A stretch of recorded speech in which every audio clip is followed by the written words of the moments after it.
So here we see Tideway Scullers School A, the Chiswick Club, in yellow and red, in the heat of the Wyfold Challenge Cup, and they are racing the men from Lady Elizabeth Boat Club Ireland. They are on the right of your picture with the white blades and the blue top. And we've seen Tideway Scullers B crew win their race earlier in this heat of the Wyfold Challenge Cup.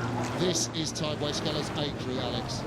That's it, Martin. They've gone off like a bat out of I'm not sure where, and they really are moving away. I think this is the same Tideway Scullers crew that were very competitive in the Wyfold last year, but unfortunately didn't come away with the win. And they really look like they've got the bit between their teeth. Well, look at this, Lady Elizabeth going off course, and that's the danger. I think they're going to hit the booms if the camera just sees that. Yes, disaster for the men from Ireland. There is nothing you can do in a situation like that, Alex. No, this is Henley. This is one of the challenges of the course. It's the river, it's the wind, it's the stream, and it's the booms. And you just can't make that mistake. So why would somebody have made that mistake in a top-class event like this from the Irish crew? Well, Lady Elizabeth are not from a Thames-based club. They're over in Ireland. They won't have the experience of rowing on this course as much as Tideway Scullers. Tideway Scullers were very competitive for the semi-final last year, and they just won't know how much the stream and the boats and everything moves you around on the course. And if you're the steersman, the man who controls which way the boat's going, you've got to be red hot knowing what's going on. I'm doing it in my boat at the moment. I tell you what, my alarm bells are going off every 2 seconds. Your alarm bells will be going off watching that. So let's take a look at the race leaders. There's the Tom Gale coach crew.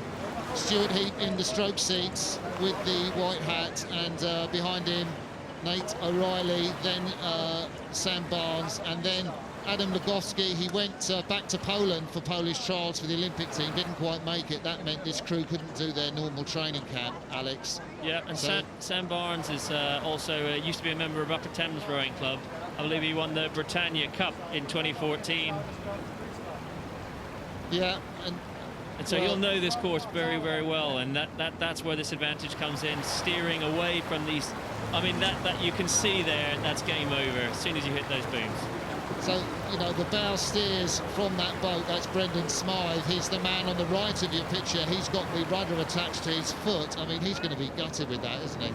Absolutely, but unfortunately that's the nature of sport. It's an outdoor sport, and that's part of the course. You wouldn't say at Wimbledon, let's just lower the net a little bit, would you? These booms put in to protect crews from river traffic. It would stick with river traffic when they were put in for the first time back in 1899. Crews used to lose races because boats would just paddle out in front of them.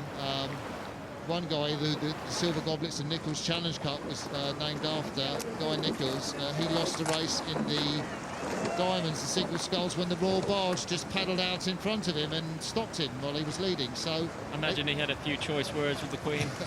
Well, you can read what he says in his biography called Life's a Pudding. It's a good read. You can get it on eBay or Amazon or things like that second hand. But the Tideway Scullers crew looking good. They've got two crews in the Wyfolds. They're both the same speed. Their coach Tom Gale told me, look, I'm not interested in the Britannia. I don't think either of these crews suit a Cox 4. So we're going to go head-to-head in the Wyfolds.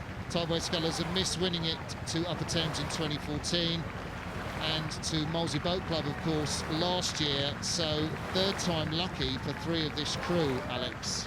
Yeah, absolutely. I think it's just worth mentioning, you know, Lady Elizabeth Boat Club Ireland, although they have hit the booms, it happens at all levels in this sport. I remember very clearly back in 2005 beating the Canadians because they did exactly the same thing. So it's not just the beginners or the experienced amateurs, that right up to the international level crews. It's a mistake that everyone makes, and unfortunately that's just part of the sport. So fair play to them. You've got to show up, you've got to be on the start line to be in it, and here Tideway Scullers have walked away with it.